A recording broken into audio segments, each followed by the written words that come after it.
And I want to tell you why I think Shalhavit is so special.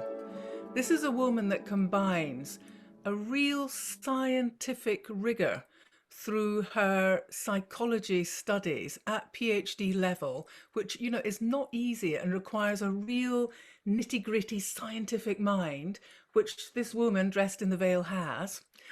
She combines that plus what you can see more easily, a kind of effervescent, very unself-conscious ability and energy as a performer. And when she came here as a PhD candidate, she showed me some little tiny bits of video of herself on a mobile phone with an enormous key sticking out of her back. And she was offering small children in the street the chance to wind her up as a wind-up doll. And I thought, wow, this is an amazing woman who is so generous with herself. And I think that's the third point about Shalhavit that I really want to comment on, which is that, you know, you do get definitely people with that scientific rigor. It's very rare to have them with the kind of performance generosity.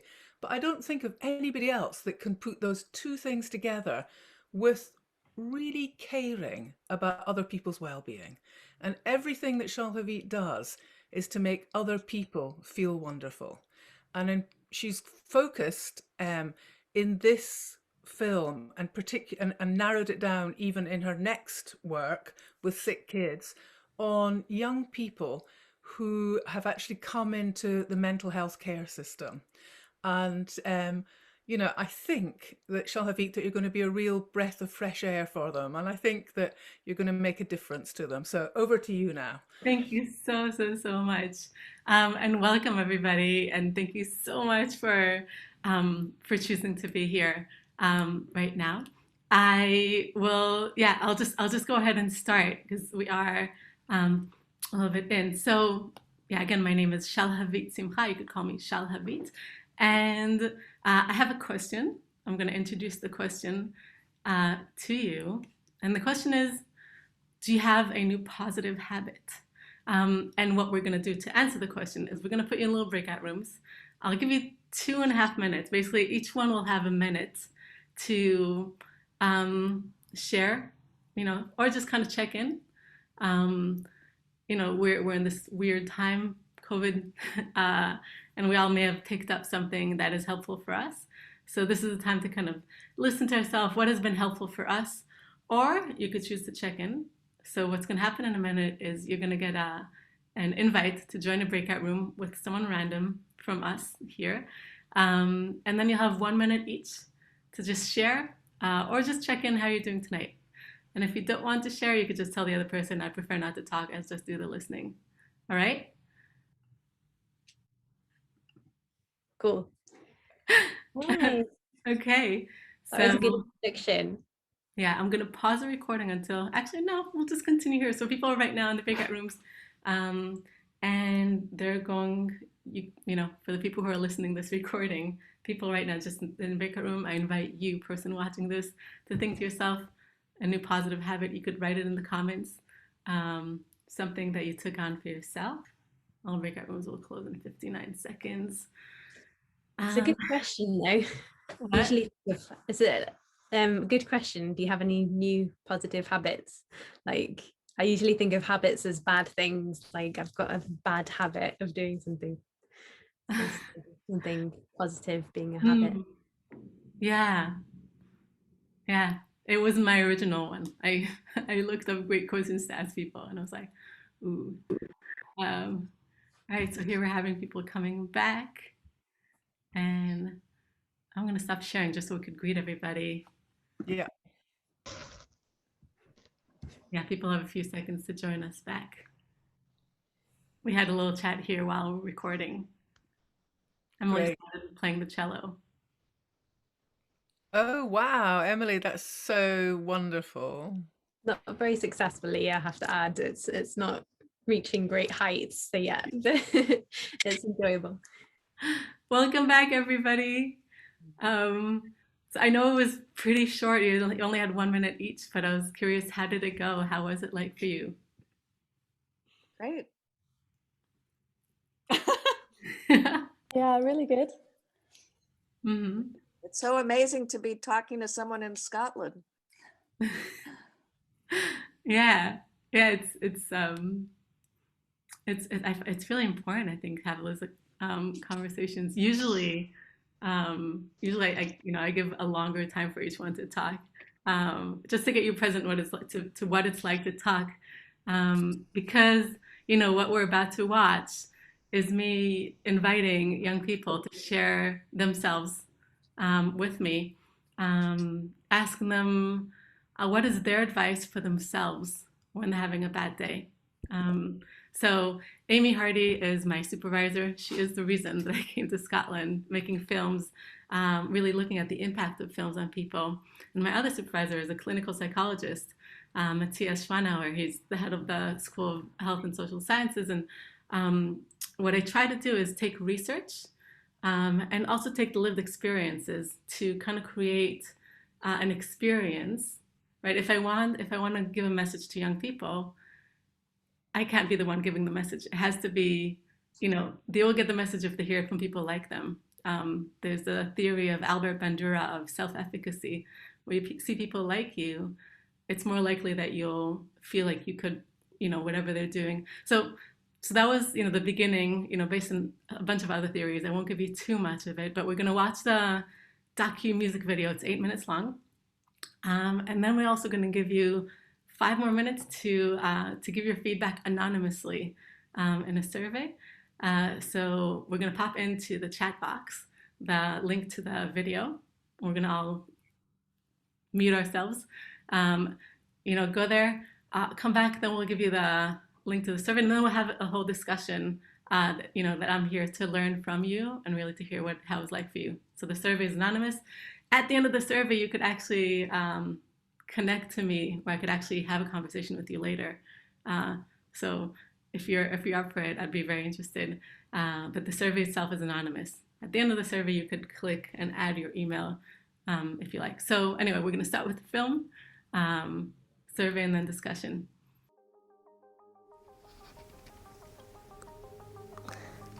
My advice for myself when I'm having a bad day: definitely not overthinking and making it worse, because I do that.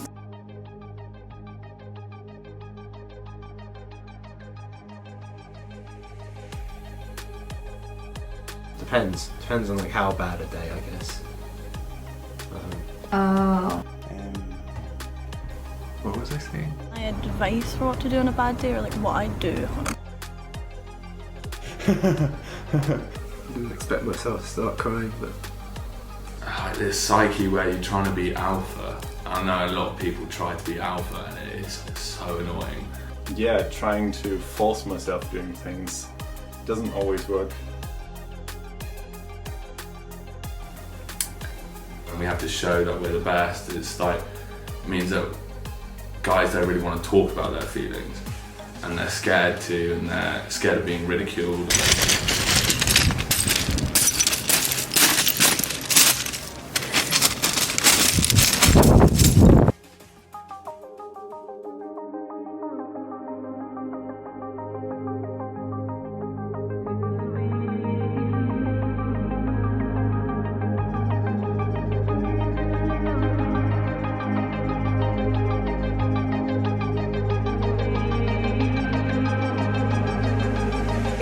To feel a little bit down, to have a bad day, to experience discomfort, jealousy and pain, to hide from the sunshine and stay in the rain. Is it alright to sometimes sit on the bench and not constantly fight the negativity, and instead embrace the sadness, abandon sanity, and explore the madness?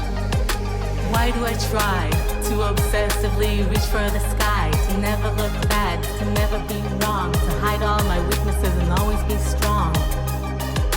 Maybe it's fine to not be perfect and always shine, because if you never stray from your path, you're probably a dead person or a psychopath. So I ask myself, is it okay to allow myself permission to be human? So I ask myself, is it okay to allow myself permission to be human? and I guess escape is probably the main thing I try to do. I never have good days, like really good days when I don't get enough sleep. Also tell myself to stop giving myself such a hard time because I don't deserve it. To allow myself to not be perfect all the time. It's absolutely okay to be a beginner. Don't be afraid to reach out to other people.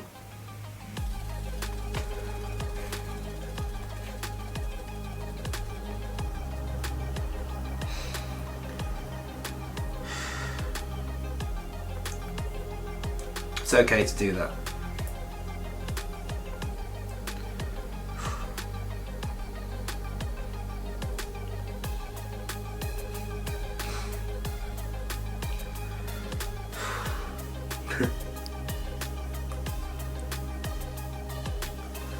It's okay to cry as well. To forgive myself and to let it be, and just like be present in whatever you're doing, or drinking tea, or just sitting. To not feel guilty about sitting and doing nothing. Yeah, sometimes I punish myself a little bit. We do not allow ourselves to be sad and make mistakes. We put on a pretty smile and act all fake. Just to look nice, our mental health we sacrifice. As the anger builds up, we explode and pay the price. We are ashamed of others, and we don't share, imagining the worst outcome. We get scared by suppressing emotions. We become our worst enemy. Our bodies get weaker and our brains lose sanity. Paradoxically, we can only hear when we accept the pain and welcome how we feel. 5 minutes of writing or calling a friend can put your mind at ease from always trying to pretend.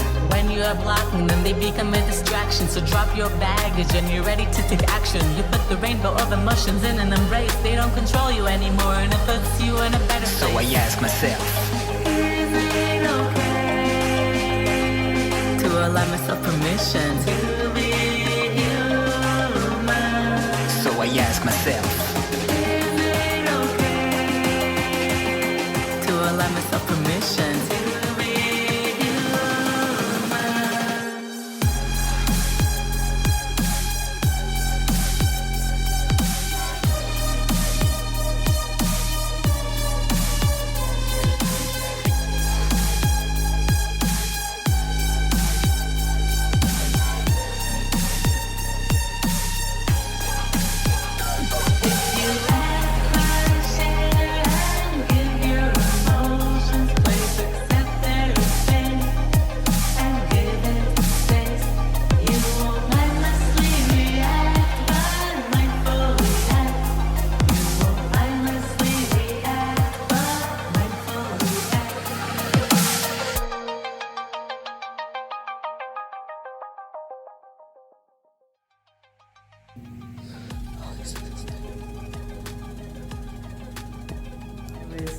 Try and look after myself in ways that I know I appreciate, like staying in bed. To keep playing music. Step away from the situation. Exercise in a fun way and be around the people that you really like. Physical exercise is good, but make sure that it's something that you actually like. Get tired by doing something you enjoy. I enjoy cleaning. I like it. I like to create dishes as well, and again I love flavours, playing around with flavours. The double chocolate ones with the white chocolate. Just know that you are loved. Like hugging myself, it makes me feel, I don't know, like protected or safe. Calling my mom to hear her familiar voice. And call my mum, because she's, I don't know what it is, she's got like healing powers, I'm pretty sure. Go see the dog, because she always makes me happy. She makes everyone happy, because she's so happy. Watching funny things and drinking tea, having a bar. If you don't talk about it, it's just going to be a constant problem. Tell them how you're feeling, you're not a burden. People will listen to you if you reach out to them. Just need to remember that. Just expressing the feelings is really helpful, like just writing. When you've just emptied out your mind of what's going on, you realize how empty and just like how light your shoulders feel. So definitely talking. If you're having a bad day, it will come to an end. So it's gonna be okay. See?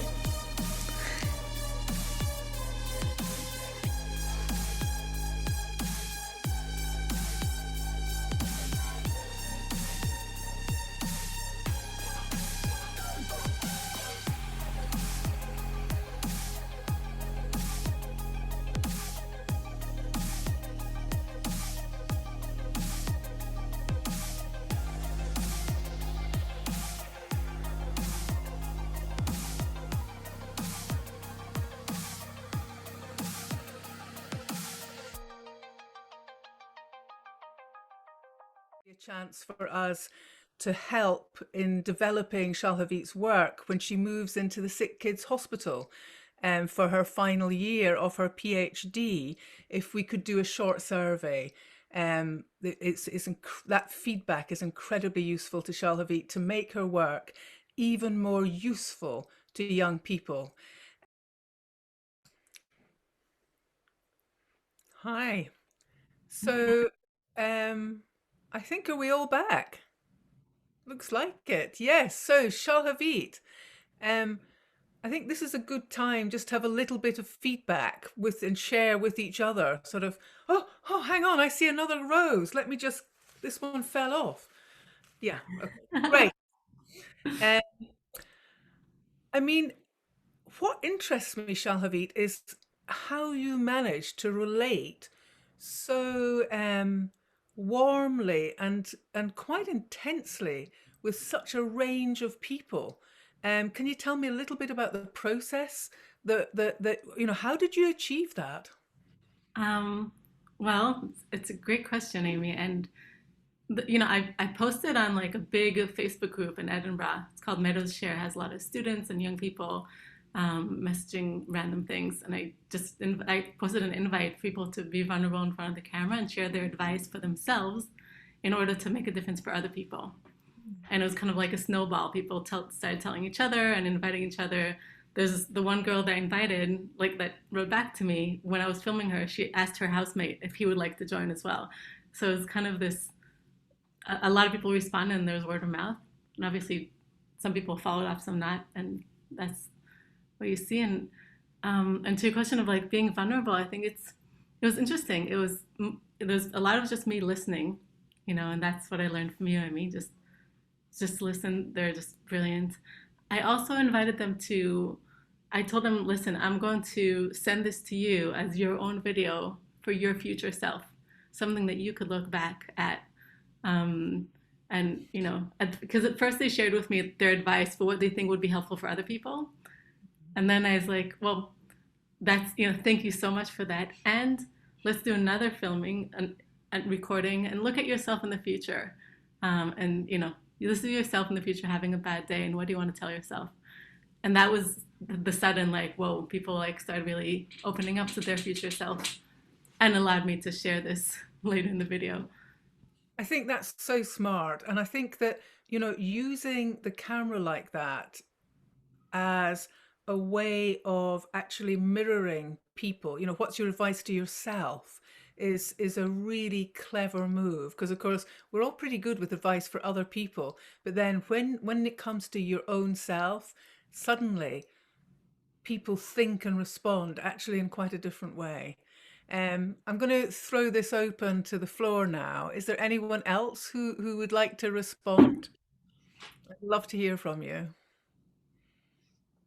Yeah, I really liked the way that it was actually getting other people to give advice to themselves, because I think that's quite unique. As Amy said, you always hear people saying, how would you give advice to someone else? But I think it's a totally different situation when you're actually looking at yourself.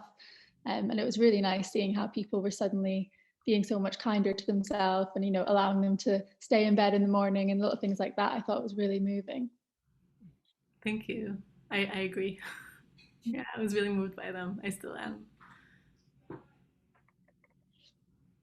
Yeah, I mean, Emily, you go.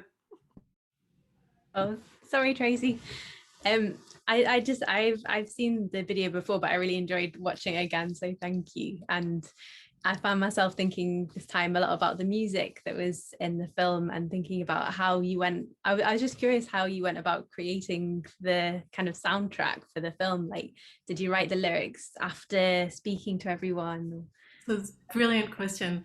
It started with, I come from the world of positive psychology. That's why I did it at Harvard. It was and a lot of people think it's so positive and always smile. And Matthias said, you can do something really positive. I was like, well, let's actually talk about normalization of emotional pain and emotional struggle. So I took a few articles and looked at what's the outcome of the article, right? That permission to be human.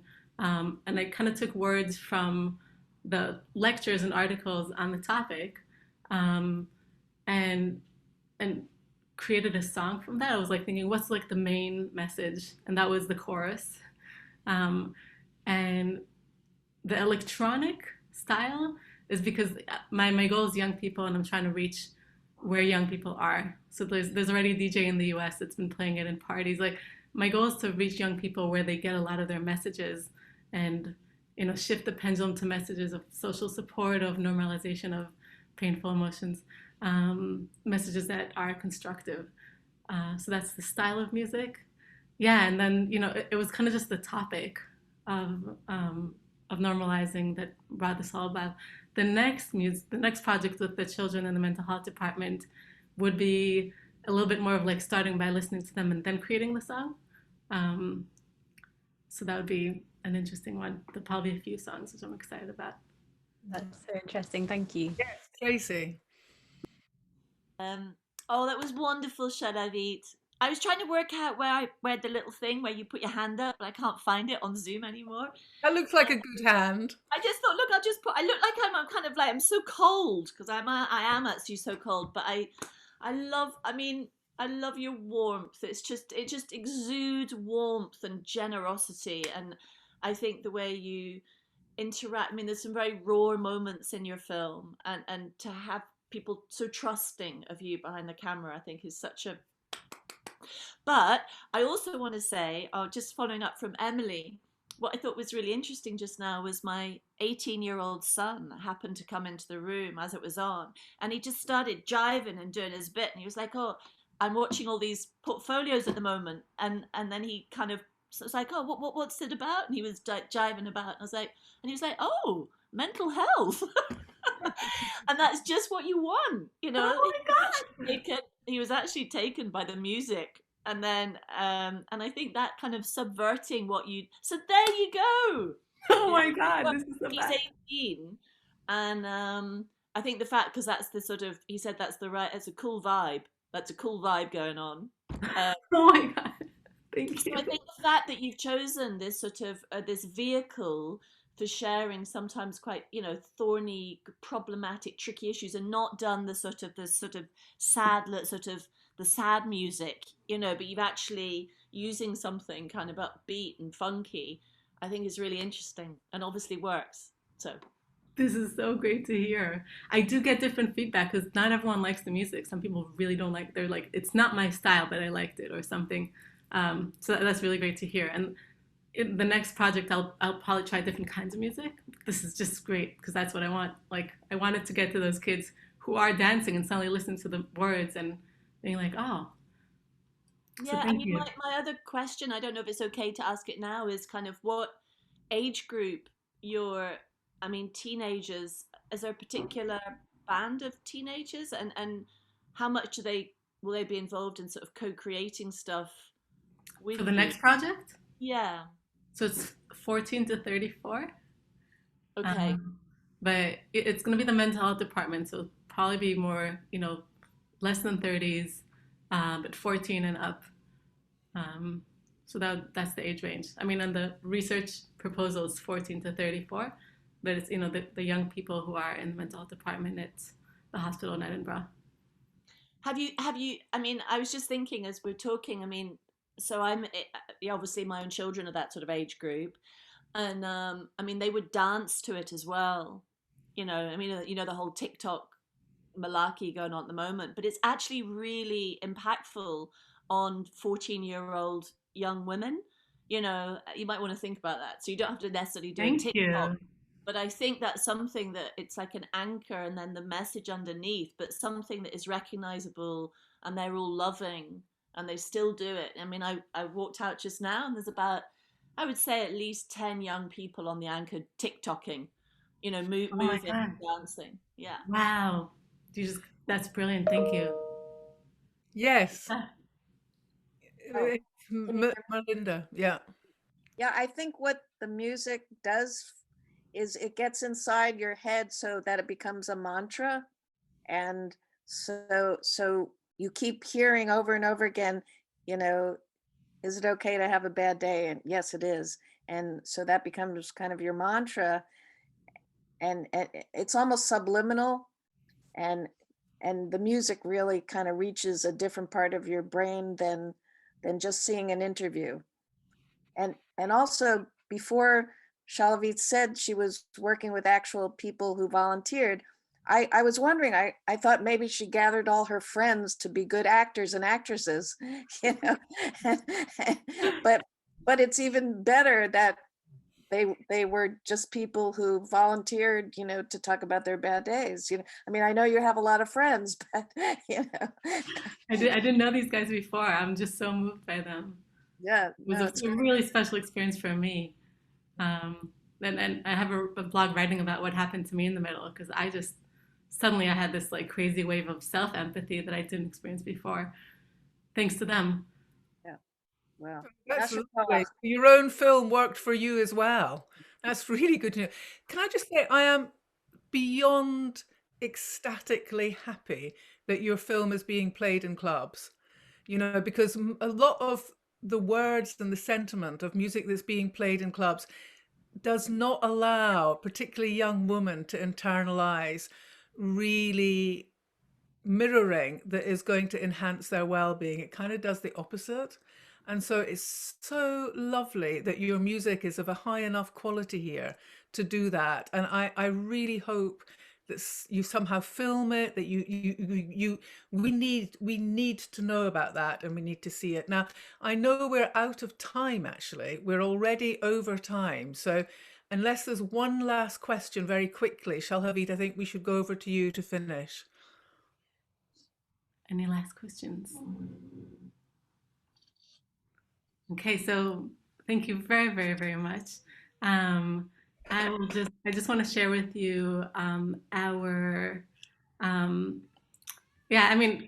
just want to thank you from like the bottom of my heart for your time and your commitment to film and for making a difference through film and choosing to be here. You could have done anything else right now, so really thank you. If you want to follow us in FilmMedicine on Facebook, or I know that's a long link, but maybe Emily, you could plug it in. Also, we wrote an article about teaching the course Film Medicine if people want to know more about what we're doing as a group. And if people are okay with it, I'll give you a 3-minute meditation to kind of soothe you into the rest, or energize you really, energize you into the rest of the evening. So really just acknowledge you for your commitment to making a difference and being part of such projects and being here right now.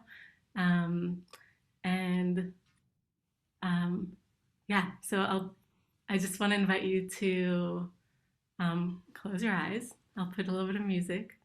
I'll guide you through a 3-minute breathing meditation for see if you can hear it.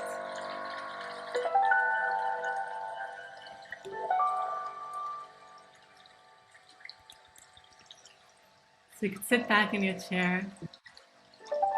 Yeah, I'm okay. Hang on, I'll move away from my computer. So you can keep an upright position and start noticing the air around as you breathe.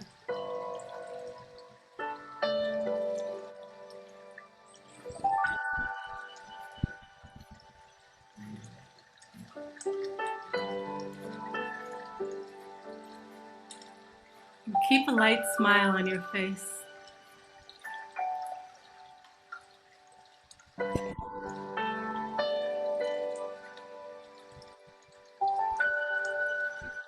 Just a light smile on your face through this energizing breath meditation.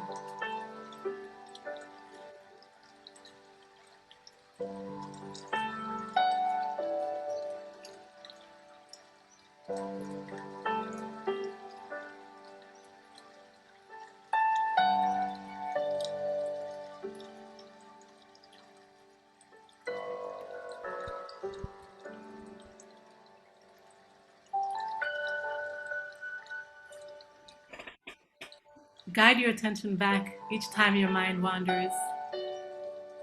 Do so with kindness and gentleness.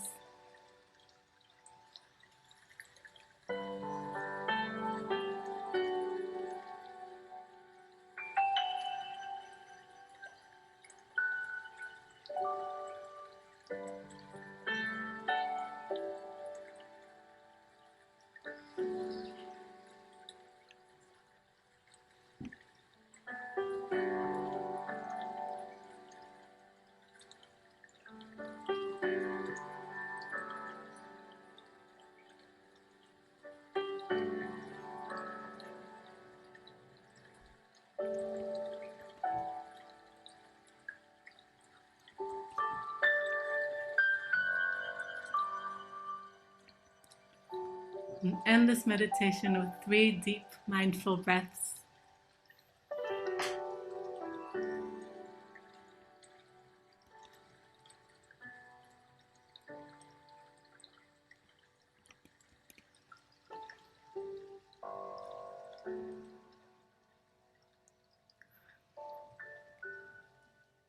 And you could slowly open your eyes and stretch, move around as you get ready for the rest of your day or your evening.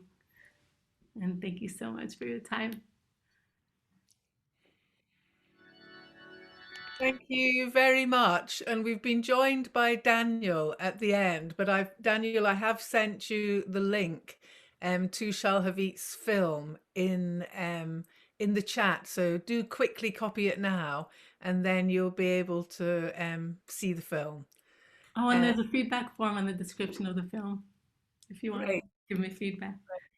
Great. Okay, so I'm going to say goodbye to everybody, and a very big thank you, Shalhavit, for actually facilitating this so beautifully, as well as making a stunning film, as well as being such a great singer. Yeah, thank you. And I really hope you enjoy the rest of Purim. Have a fantastic time out there. I'm sure you will. And, tell us if you get married. I will. Forever was not here at the beginning. Purim is the holiday right now in Israel where we dress up and celebrate opposites. That's why I'm dressed up. But yeah, thank you so much for being here. And yeah, follow us on FilmMedicine on the Facebook group. We're going to also have an email, what's it call it? Where we could send you the emailing list. Thank you. Oh yeah, okay, that's a good idea. Yes, if you want to give us your email addresses, then we can tell you about the following FilmMedicine events, the next ones that are coming. So, do pop them in the chat, and we will put you on our mailing list, and you will get to know about events like this. It's about one every month. And you'll always see a rather amazing documentary and get the chance to sort of try out something that should leave you with a bit more energy and hope than you had when you arrived. Well, it depends who you are really and how your day has been before that. But certainly this was lovely for me. So a big thank you from me, Shalhavit. And yeah, it's getting dark now, so I'm actually going to have to race and feed my horses. We're going to be standing there going, no, what happened? I will have to rush away, but lovely to see you all. Thank you for coming. Bye, nice to meet you. Thank you. Love the film. Bye, Shalhavit. It's wonderful. Thank Bye. you. Thank Bye. you. Bye-bye. Bye. Sameach. Thanks, Samir. Yasher Koach. Thank you.